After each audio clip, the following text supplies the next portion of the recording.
କିମ୍ବଦନ୍ତୀ ଜଣାଏ ଯେ ମହାପୁରୁଷ ଶିଶୁ ଅନନ୍ତ ଯୋଗ ବଳରେ ମହାଲକ୍ଷ୍ମୀଙ୍କ କୋଳରେ ଶିଶୁ ରୂପରେ ବସିବାର ଜଗନ୍ନାଥ ଦାସ ସାକ୍ଷୀ ରହିଛନ୍ତି।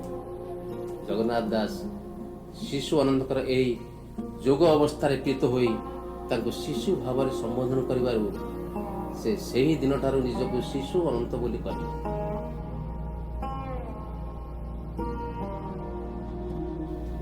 ଅନ୍ୟ ଏକ କିମ୍ବଦନ୍ତୀ ଅନୁଯାୟୀ ଭକ୍ତ ଜଗନ୍ନାଥ ଦାସ ଶ୍ରୀମନ୍ଦିର ବେଢ଼ାରେ ଓ ରାଣୀହଂସପୁରରେ ଭାଗବତ ବ୍ୟାଖ୍ୟା କରୁଥିବା ବେଳେ ବହୁ ପଣ୍ଡିତ ଈର୍ଷାନ୍ୱିତ ହୋଇ ଗଜପତି ମହାରାଜଙ୍କ ନିକଟରେ ଜଗନ୍ନାଥ ଦାସଙ୍କ ନାମରେ କଟୁ ମିଛ କଥା କହିବାକୁ ଲାଗିଲେ ଯେ ସେ ନାରୀମାନଙ୍କ ସହ ଗୁପ୍ତ ପ୍ରଣୟରେ ଲିପ୍ତ ରହୁଛନ୍ତି।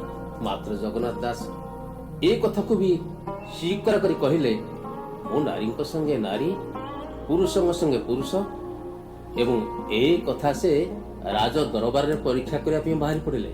ତାପରେ ସେ ପ୍ରଭୁ ଶ୍ରୀ ଜଗନ୍ନାଥଙ୍କୁ ମନେ ମନେ ସ୍ମରଣ କରି ନିଜକୁ ନାରୀ ରୂପରେ ରୂପାନ୍ତରିତ କରିନେଲେ। ତାଙ୍କୁ ସ୍ତ୍ରୀ ରୂପରେ ଦେଖି ସେଠାରେ ଉପସ୍ଥିତ ସମସ୍ତ ବ୍ୟକ୍ତି ବିଶେଷ ଆଶ୍ଚର୍ଯ୍ୟ ହୋଇଗଲେ। ନାରୀ ରୂପୀ ଜଗନ୍ନାଥ ଦାସଙ୍କର ସ୍ତନରୁ କ୍ଷୀର ସ୍ରବିଲା ଓ ଅନବରତ ବହି ଚାଲିଲା।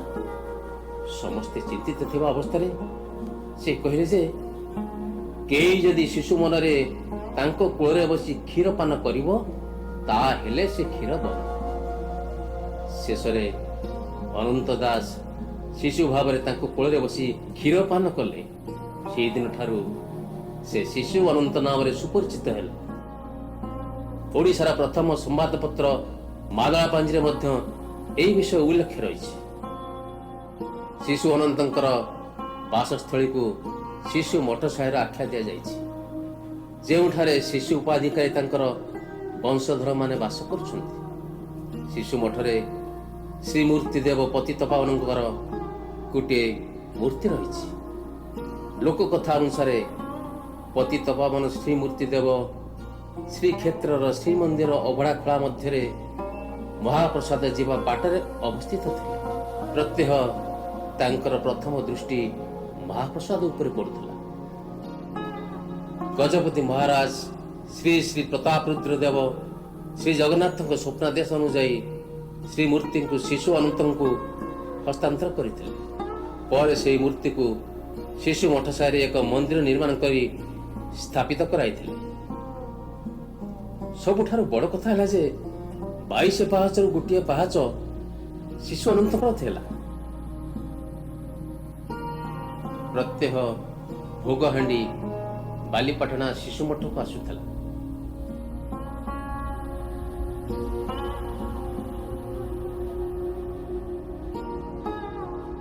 ଶ୍ରୀକ୍ଷେତ୍ରରେ ଯେଉଁମାନଙ୍କର ନବକଳେବର ସମୟରେ ଦାରୁର କିଛି ଅଂଶ ଏହି ମଠକୁ ଆସୁଥିଲା ଏବଂ ସେଥିରେ ଶ୍ରୀମୂର୍ତ୍ତିଙ୍କର ନିର୍ମାଣ କାର୍ଯ୍ୟ ହେଉଥିଲା।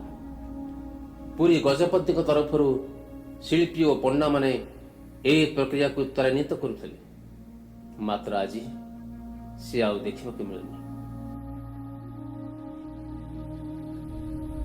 କିନ୍ତୁ ଶିଶୁ ବଂଶଧରମାନେ କିଛି ପରମ୍ପରା ଏପର୍ଯ୍ୟନ୍ତ ବଜାୟ ରଖିଛନ୍ତି।